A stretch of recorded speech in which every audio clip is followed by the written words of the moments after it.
Oh, hi, what's your name? Coleman Webster. And you were at tonight's event with Sam Harris and Jordan Peterson? Yes. What did you think about the event? I thought it was their most constructive dialogue yet. Wow, their most constructive... Most constructive, better than either of the podcasts they've collaborated on together so far. And what makes you say that? Because they didn't get stuck on any weird hang-ups concerning specific terminology or the basic givens of the conversation. They were basically on the same page. Do you think having a moderator helped with that? Yes, greatly. What was the highlights that you enjoyed the most? The part where Jordan Peterson talks about the nature of dominance hierarchies and stories, and I thought Harris took that a little too literally as what Jordan Peterson would call an ontological truth, whereas Peterson was discussing truer than true or meta-truths. So that was the highlight. And were you happy that they cut the Q&A because it seemed like it was getting so, the fight between them was getting so, and they asked the audience if they want to cut the Q&A and continue, and everybody said, were you in favor of that? I was in favor of that. You were in favor of that? And is there anything that they didn't touch on that you think that they should have touched on that you wanted to hear them discuss? Jung's concept of synchronicity and certain paranormal phenomena that Jung explored, and that I believe also physics has explored in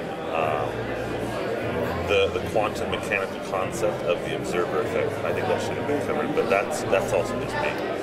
Right, so if you could ask, first of all, if you could ask a question from each one of the speakers, which one of them would you pick to ask a question? And then secondly, what would you ask?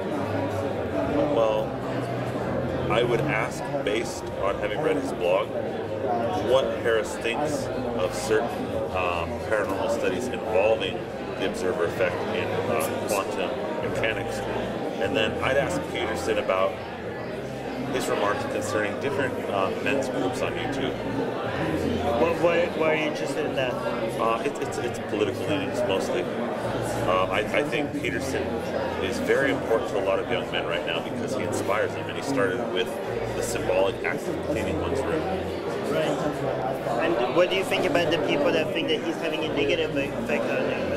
I think that they want to demerit his scientific credibility so that they can reject his worldview, which is based on the idea that, first of all, there's meaning, and second of all, that you can improve your life by grasping that meaning. Because the worldview of the so-called skeptic community is based on nihilism and postmodernism, and Jordan Peterson, I feel, threatens that narrative. Don't you think he actually sometimes sounds like a postmodernist himself? He does. He has to communicate the language that he's given within the context culturally. And do you think anybody tonight dominated or won or was it equal, or was it not even a battle, it was just a discussion, or was it a debate? I do think that Harris dominated, but that Peterson went out of his way to not try and score points with the audience, but that Harris had quite a few sharp remarks that I also agree with. I like them both. Can you come up with some examples that like you think Harris made a better point than Jordan?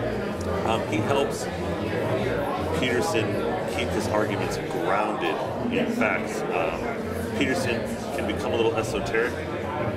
Harris keeps it grounded in factual yes or no questions, and I like that about it. Overall, did you enjoy the event? Was it good? Very much so. It was very good. All right, thank you, man. That was great. Thank you. Thank you.